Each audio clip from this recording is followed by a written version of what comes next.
आज क्या पढ़ने वाले हैं? त्रिज्या खंड के बारे में, जिसको बोलते हैं सेक्टर। ठीक है ना?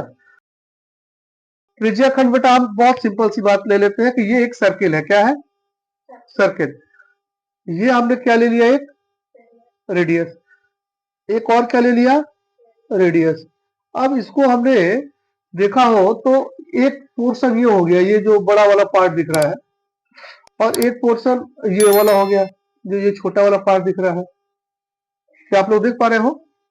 सपोज करते हैं कि ये सेंटर को हमने ओ नाम दे दिया। क्या नाम दे दिया? ओ। और इसको हमने ए कर दिया और इसको हमने बी कर दिया। क्लियर है? तो अब इसमें त्रिज्या खंड की जब हम बात करेंगे तो हालांकि इस शेप को शायद आप लोगों ने कभी तरबूज खाते हुए जरूर देखा होगा। तो अगर हम इस शेप की बात करेंगे तो इस सर्किल में एक पार्ट ये हो गया जो बड़ा वाला है, और एक पार्ट ये छोटा वाला हो गया।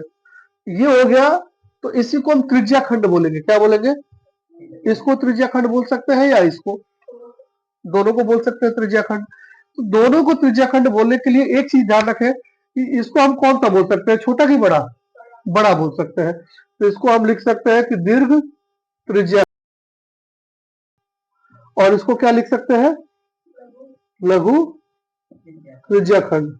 इंग्लिश में बात करते हैं तो इसको हम लोग लिख सकते हैं बिग सेक्टर, और इसको क्या लिख सकते हैं? Small sector. कोई डाउट है यहां तक? आगे बढ़े? ओके। तो ये त्रिज्या खंड होता है। त्रिज्या खंड थोड़ा दो शब्दों को मिला के बनाया गया है, तो उस चीज को समझना बहुत आसान है कि त्रिज्या खंड मतलब वृत्त में दो त्रिज्या खंड है। ज्यादा भी हो सकता है, ज्यादा इन द सेंस अगर हमने एक और ले लिया तो एक दो तीन त्रिज्या खंड हो गए, और भी ज्यादा हो सकता है, मल्टीपल भी हो सकता है, ये कोई काउंटिंग नहीं है। फिलहाल त्रिज्या खंड आप लोग समझ लें कि त्रिज्या खंड जो है एक छोटा हो सकता है, एक बड़ा हो सकता है दोनों बराबर हो सकता है 10 है 10 के दसों बराबर हो, वट एवर वी कैन। तो अब इसका अगर हम क्षेत्रफल निकालने की बात करें तो हम सिंपल एक चीज समझ लेते हैं, हालांकि थोड़ा सा टाइम लगेगा इसमें।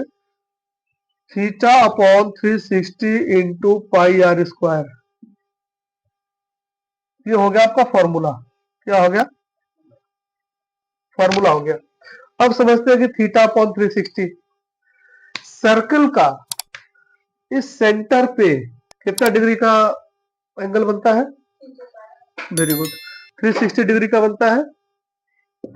सर्कल पे, सर्कल के सेंटर में जो एंगल बनता है वो 360 डिग्री।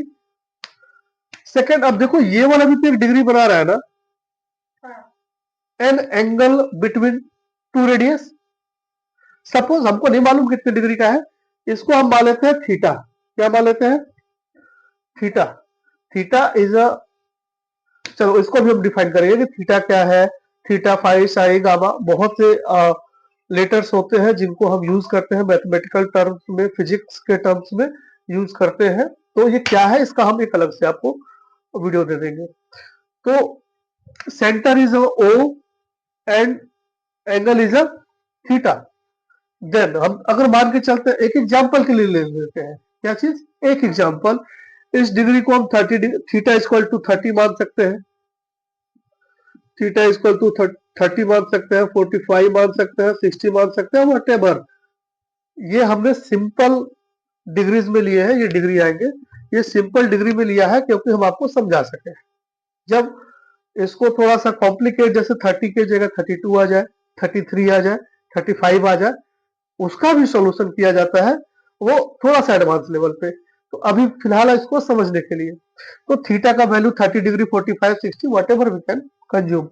तो अगर हम मान के चलिए कि इस थीटा की वैल्यू को अगर हम इसमें रख दें, सपोज एक सवाल आता है कि एक वृत्त है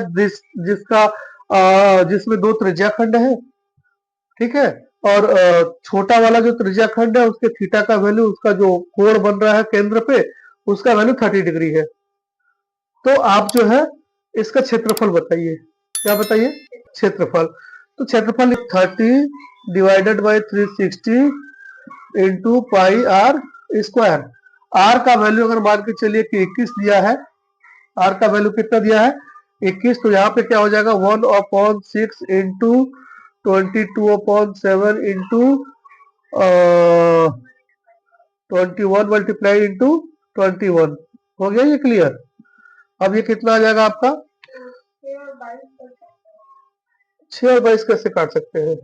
1/6 इंटू 22 इंटू 3 इंटू 21, यही हुआ ना?